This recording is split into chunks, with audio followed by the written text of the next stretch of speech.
إلهنا مآد لك مليك كل. بسم اللہ الرحمن الرحیم.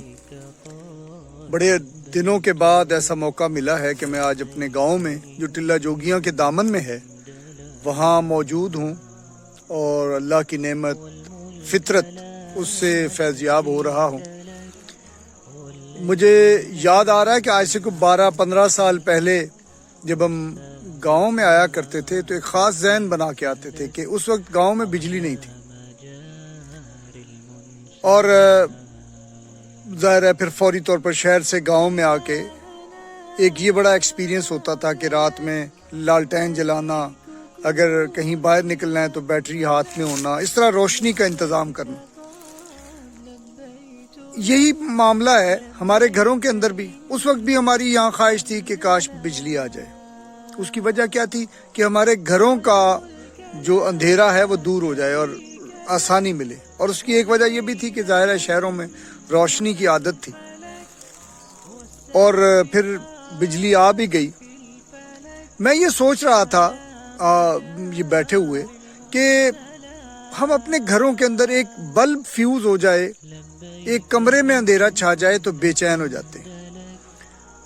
فوری طور پر ہم کوشش کرتے ہیں کہ اسی دن یا اس سے اگلے دن بلب آ جائے، یا اگر خدا نہ خواستہ کوئی جل گیا سرکٹ یا کوئی اور معاملہ ہے تو فوری طور پر اس کا انتظام کریں کہ ہم متبادل تار ٹھیک کرنی ہے تو تار ٹھیک کریں، اور اگر بلب لگانا ہے تو یا جو بھی صورت ہے، اور جس کی خدمات بھی لینی ہو الیکٹریشین کی یا کسی اور کی وہ لے لیتے. لیکن اس کے مقابلے میں ایک اور اندھیرا ہے، اور وہ اندھیرا ہے ہمارے معاشرے کا اندھیرا، ظلم کا اندھیرا، ناانصافی کا اندھیرا. یہ جو ہمارے آپس کے تعلقات کی خرابی ہے اس کا اندھیرا انسانی معاشرے میں. اور یہ آپ بھی گواہی دیں گے کہ یہ اندھیرا بہت گہرا ہوتا چلا جائے دن بدن، بہت زیادہ. جس جگہ جائیں گے ظلم وہاں ملے گا، ناانصافی وہاں ملے گی، عدل سے دوری وہاں ملے گی، اور بے چینی اور اضطراب. ہم اپنی اپنی بیٹھکوں کے اندر بیٹھ کے اس کا بھی ذکر کرتے ہیں. لیکن کیا ہم جتنی بے چینی ہمیں اپنے گھر کی ایک کمرے کے اندھیرے کو دور کرنے کی جتنی بے چینی ہے، کیا آپ کو اندازہ ہے کہ ہماری اس سے اشیر بے چینی بھی اس معاشرے کے اندھیرے کو دور کرنے کے لیے نہ کبھی ہم نے سوچا، نہ کبھی ہم نے ڈسکس کیا، نہ ہم نے کبھی کوشش کی کہ اس کے راستے تو ڈھونڈے جائیں.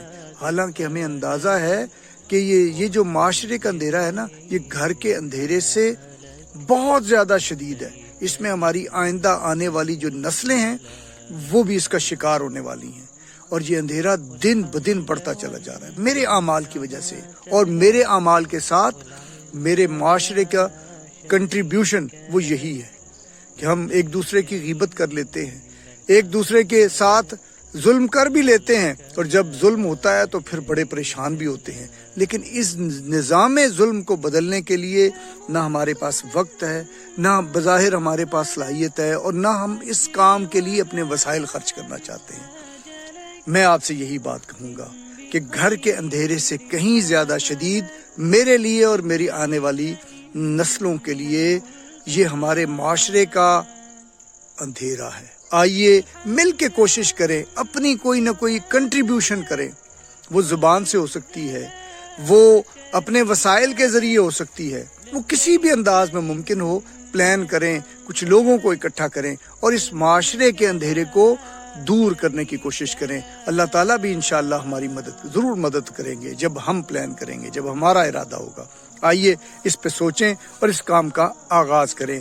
میں فطرت کے اس جلو کے اندر، اتنے فطری ماحول کے اندر مجھے یہی خیال آیا. میں نے کہا میں اپنے سننے والوں کے ساتھ بھی یہ آئیڈیا شیئر کروں. ممکن ہے کہ کل ہم سب مل کے یہی کام کر رہے ہوں، اور خدا نہ خواستہ ایسا نہ ہوا تو کم از کم یہ جگہ اور یہ لمحات اور یہ شام یہ گواہ تو بنیں گے اللہ کے ہاں کہ ہاں یہ بات ہم نے کی تھی. اللہ تعالیٰ ہمیں اس کام کو کرنے کی توفیق عطا فرمائے. بہت شکریہ. السلام علیکم.